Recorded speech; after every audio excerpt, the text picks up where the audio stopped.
하나님의 말씀은 예레미야서 14장 17절부터 18절까지의 말씀입니다. 예레미야서 14장 17절부터 18절까지의 말씀, 자막을 통하여서 표신성경을 통하여 함께 하나님의 말씀을 읽도록 하겠습니다. 너는 이 말로 그들에게 이르라. 내 눈이 밤낮으로 그치지 아니하고 눈물을 흘리리니 이는 처녀딸 내 백성이 큰 파멸 중한 상처로 말미암아 망함이라. 내가 들에 나간즉 칼에 죽은 자요, 내가 성읍에 들어간즉 기근으로 병든 자며 선지자나 제사장이나 알지 못하는 땅으로 두루 다니도다. 아멘. 제가 신학교 다닐 때에 설교학 교수님이 저희 설교를 하게 될 우리 전도사들에게 꼭 암송하게 하셨던 구절이 예레미야서 14장 13절 14절 말씀이에요. 거짓 선지자들은 평강하다 말하지만 나는 그 말이 거짓이기 때문에 기근을 보낼 것이다. 이 구절을 꼭 우리에게 암송을 설교학 시간마다 시키셨어요. 참 그때는 이 흔한 말도 많은데 굳이 저걸 왜 하나라고 생각을 했거든요. 근데 목회를 쭉 하면서 제 자신이 내가 하나님으로부터 말씀을 받았는가 라고 묻는다면 주저될 때가 있어요. 기록된 성경 말씀이 하나님의 말씀이라는 걸 믿고 있고, 또 제 속에 이 말씀을 해석해 주시는, 깨닫게 해주시는 성령님이 계시는 것을 확신하고 있고, 그럼에도 불구하고 내가 설교를 할 때에 나는 하나님의 말씀을 전하는가 라고 묻는다면 주저될 때가 있단 말씀입니다. 참 우리가 말씀을 선포한다는 것이 결코 수월하지는 않다 하는 생각인데, 그런데 예레미야가 하나님의 말씀을 선포한다라고 할 때에 그 말의 뜻은 뭘까? 오늘 읽은 본문의 말씀을 보면 너는 이 말로 그들에게 이르라. 내 눈이 밤낮으로 그치지 아니하고 눈물을 흘리리니 이는 처녀딸 내 백성이 큰 파멸 중한 상처로 말미암아 망함이라. 여기에 예레미야는 밤낮으로 그치지 않고 내가 눈물을 흘리리니 이는 처녀딸 내 백성이 큰 파멸 중한 상처로 말미암아 망함이라. 자기 백성의 멸망을 보면서 우는 사람, 이 사람이 참 선지자예요. 자기 백성을 보고 멸망하지 않는다 자꾸 얘기하는 사람은 거짓 선지자였고, 또 거짓된 약속을 하면서도 하나님의 말씀이라고 너희가 확실하게 평안하다, 전쟁은 나지 않는다 라고 말했던 사람들은 다 거짓 선지자예요. 오히려 자기 백성의 멸망을 보면서 울고 거짓 약속하지 않고 너희들 망한다, 끌려간다, 흩어진다 라고 하는 사람이 참 선지자인데, 이들에게 심판의 메시지만 전하기 때문에 참 선지자가 아니라 자기 백성의 고통을 보고 눈물 흘릴 줄 아는 사람, 그가 참 선지자라는 거예요. 목회를 해보면서 눈물이 마를 때가 참 많아요. 누구에게 객관적인 얘기는 얼마든지 해줄 수 있겠는데, 또 그래도 어떤 사실을 파악하고 옳고 그른 거 분석해 줄 수는 있겠는데, 정말 이 사람이 당하는 고통의 깊이가 겉으로 드러나 있는 상실 정도가 아니라 이것이 하나님의 진노로부터 왔고 하나님 없는 삶이기 때문에 내가 갖는 눈물, 하나님의 긍휼로부터 나오는 눈물, 이것이 참 갖기가 어렵다는 거예요. 분명히 신학적인 공부를 하고 책을 읽고 여러 가지 정리를 한 것들이 왜 없겠습니까? 그런 게 다 있고, 그래서 어느 정도 무난하게 할 수는 있겠어요. 그러나 정작 하나님이 너는 참 선지자가 맞냐, 이렇게 물으신다면 주저가 되더란 말입니다. 여러분, 모든 인간은 다 신앙심을 갖고 있습니다. 다만 대상이 다를 뿐입니다. 처음에는 이 말을 잘 생각하지 못하였어요. 그런데 모든 인간은 다 신앙심을 갖고 있습니다. 자신을 신뢰하든지 자신의 삶의 방식을 신뢰하든지 아니면 그것이 돈이든지 또 아니면 집이든지 권력이든지 모든 사람은 다 신앙을 갖고 있습니다. 그 신앙의 대상이 다를 뿐입니다. 그래서 신앙심이 없는 사람은 없습니다. 자신의 무지도 신앙의 대상이 되지요. 자기 몸을 섬기는 사람들도 다이어트가 그의 인생의 최고의 행복이고 다이어트를 잘 하면 그게 거룩한 사람이 되지요.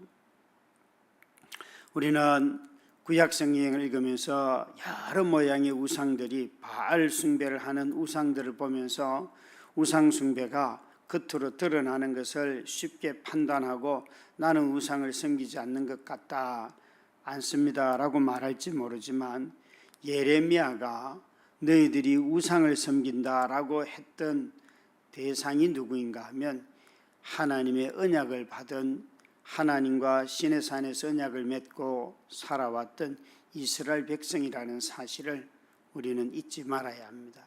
하나님의 백성이 하나님 이외의 다른 것들을 섬겼기 때문에 예레미야는 끊임없이 그들에게 하나님의 심판의 메시지를 전하였습니다. 오늘 읽은 본문에 보시면 18절 말씀에 이렇게 말씀하시는데 예레미야 시대에 주로 심판하시는 방법이에요. 내가 들에 나간 자 칼에 죽은 자요 내가 성읍에 들어간 자 기근으로 병든 자며 선지자나 제사장이나 알지 못하는 땅으로 두루 다니는도다. 여기에 들판에 나간 자 칼에 죽은 자요 폭력이 있고 전쟁에 의하여서 죽은 자들이 즐비하고 그래도 성읍 자신들을 보호해 줄 수 있는 곳에 들어가 보니까 그곳에는 기근으로 병든 자며 먹을 것이 없어서 전부 다 감염병에 걸려 있는 그런 성읍이라는 거지요. 구약 성경을 읽다 보면 하나님께서 이스라엘 백성들을 심판하실 때 주로 사용하시는 도구가 4가지가 있는데 가뭄이나 기근이나 전쟁이나 전염병이에요. 14장 12절에도 보시면 하나님께서 그들이 금식할지라도 내가 그 부르짖음을 듣지 아니하겠고 번제와 소제를 드릴지라도 내가 그것을 받지 아니할 뿐 아니라 칼과 기근과 전염병으로 내가 그들을 멸하리라. 여기 칼과 기근과 전염병이 나오는데 예레미야서에서는 끊임없이 이 4가지를 반복하면서 하나님이 자기 백성을 심판하시는 도구로 쓰신다는 것이에요. 이 14장 1절부터 한 5절까지 보시면 하나님이 가뭄을 이 땅에 보내서 그 가뭄으로 인하여서 기근이 자연스럽게 일어나고 또 칼을 보내서 저 북방으로부터 오는 나라를 통하여서 내 백성을 심판하시고 감염병, 전염병을 보내서 내 백성을 심판하시겠다는 것이죠. 이런 4가지의 것들은 돈도 필요 없고 어떤 힘을 가지고도 바꿀 수가 없습니다. 만약 조금 전에 언급했던 이 4가지 감염병과 전쟁으로 인한 폭력과 그리고 기근과 또 내지는 폭우와 그리고 여기 있는 것처럼 전쟁이나 가뭄, 기근 이런 것을 가지고 판단한다면 오늘 이 시대는 우리 모두가 다 하나님으로부터 심판을 받고 있구나 이런 생각을 할 수밖에 없지요. 근데 우리는 왜 이런 생각을 이런 일상화된 폭력 속에 살아가고 있음에도 불구하고 우리는 그렇게 생각하지 않을까요? 많은 사람들은 오늘 이 시대는 하나님의 직접적인 심판은 없다라고 생각하는 경향이 있습니다. 예, 그런 면들이 있죠. 조금 전에 말했던 감염병이나 가뭄이나 전쟁, 기근 어느 정도는 기술적으로 다 해결할 수가 있습니다. 그러나 여러분, 기술적으로 해결할 수 있다고 해서 궁극적으로 이 모든 문제를 다 해결하지는 못합니다. 우리는 오히려 이런 것들로 인하여서 일어나는 그 삶의 파괴보다도 어쩌면 인간의 성품이 변하고 사람을 대하는 태도가 달라지고 분노가 일상화된 삶을 살아가는 우리 시대이라고 생각이 됩니다. 하나님은 분명히 악을 심판하시는 분이라는 사실을 우리가 기억하신다면 우리 속에 내가 악을 행함으로 말미암아 어려움을 겪고 또 생명을 잃는 경우도 있지만 악한 사람들로 인하여서 그들의 폭행과 폭력으로 인하여 무고하게 또 어려움을 겪는 사람들도 너무 많습니다. 최근에 이렇게 곳곳에서 칼을 들고 다니면서 사람들을 막 해하는 그런 일들이 뉴스를 통하여서 이 나라에서도 서너 곳에서 일어나는 것을 보고 있습니다.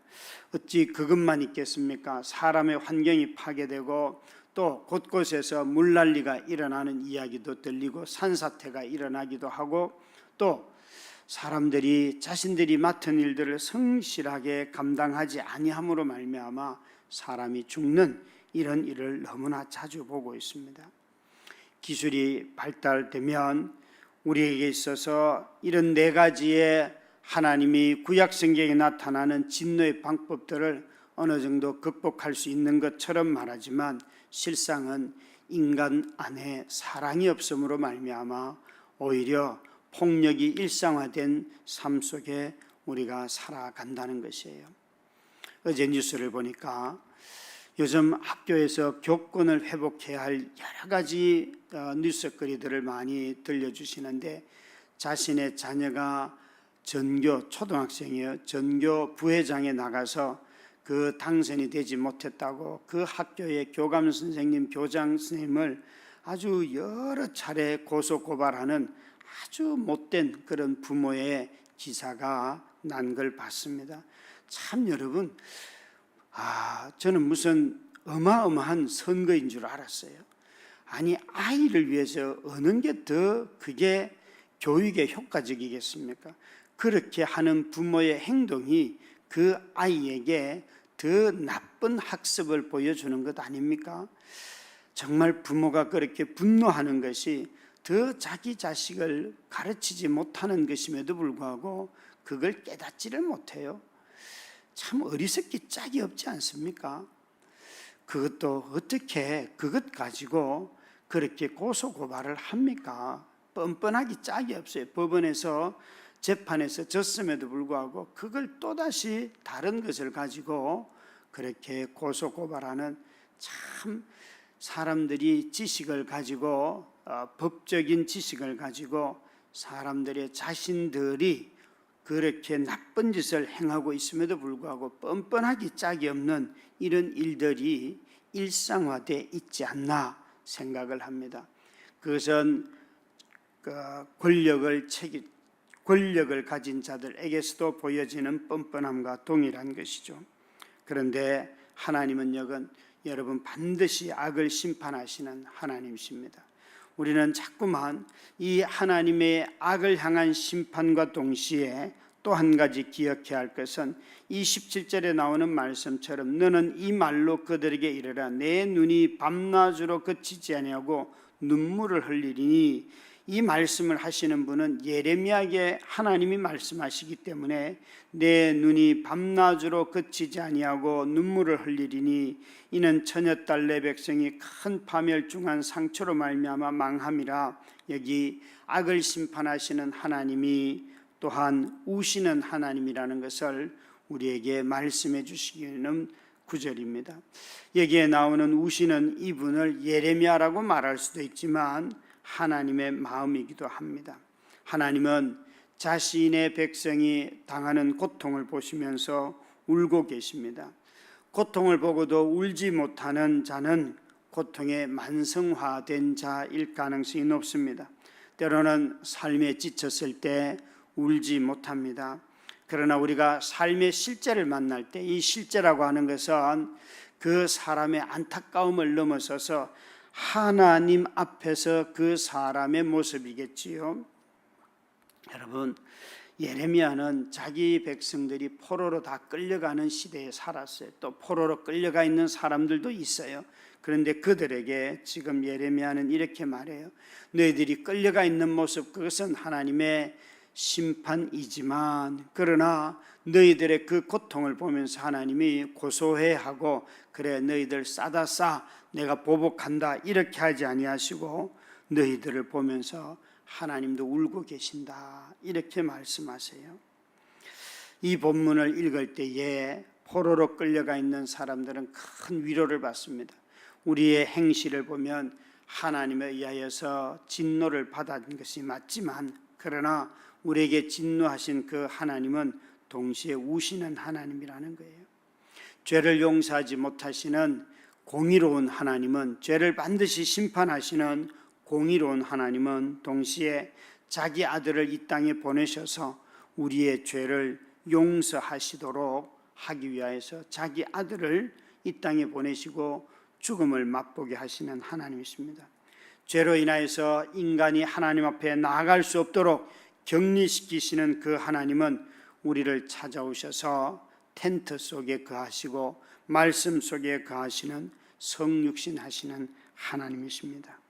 하나님은 죄인들의 기도에, 악을 행하는 자기 백성의 기도에 귀를 막으시기도 하지만 동시에 우리의 신음으로 인하여서 아주 민감하게 반응하시며 우리의 말을 들으시고 응답하시는 하나님이기도 합니다.